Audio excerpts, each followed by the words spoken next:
a dramatic telling of one of the most incredible chapters of one of the greatest books ever contributed to the horror pantheon, and it tells a story of death coming in all of its horror for these people, just like it will come for all of us. And there's nothing, it seems, that they can do about it. And yet, against all odds, they're going to try to figure out a way to defeat it. And death has never looked as terrifying, death has never looked as intimidating, death has never looked as dark as it does in the embodiment of Dracula that our incredible actor Javier and the amazing makeup team who put together his appearance have done to see him stalking towards both these poor characters and the audience themselves.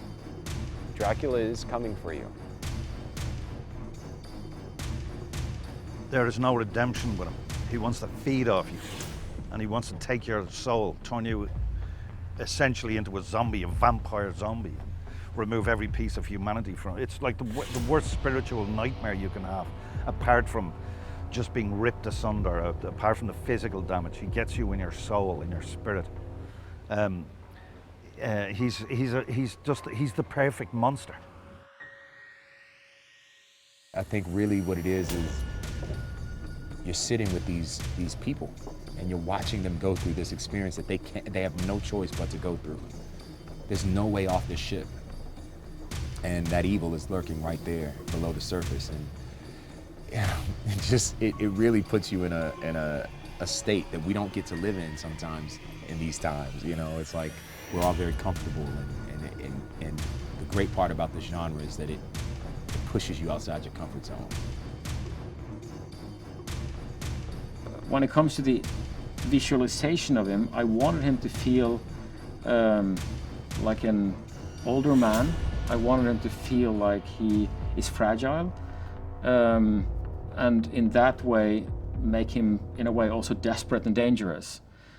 I also wanted Dracula to be, I wanted this to be the scariest depiction of Dracula, ideally ever, in a movie. That's at least the goal we have set ourselves. Because a lot of Dracula movies are dramas. They're also, you know, it's an amazing broad story. They're trying to usually tell the whole story of Dracula from the book in some variation. And this is one of few movies that are really focused on just this, or specifically our movie is focused on one section. So that gave us an opportunity to go into just a section of the character, not necessarily deal with the whole range of aspects to the Dracula character. But we needed to always keep a sense of humanity to him, so he doesn't just become an animal, if you will, or a monster. He is a sophisticated character. I mean, he's a very sophisticated character. But in this instance, he comes down into this kind of feral, desperate state. Some of the best times to be in a theatre are at scary movies. Some of the best times to suffer with everybody else and scream in horror with everybody else is one of the great joys of cinema.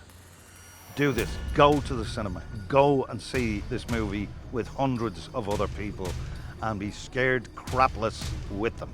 The devil is real. May God have mercy on us all.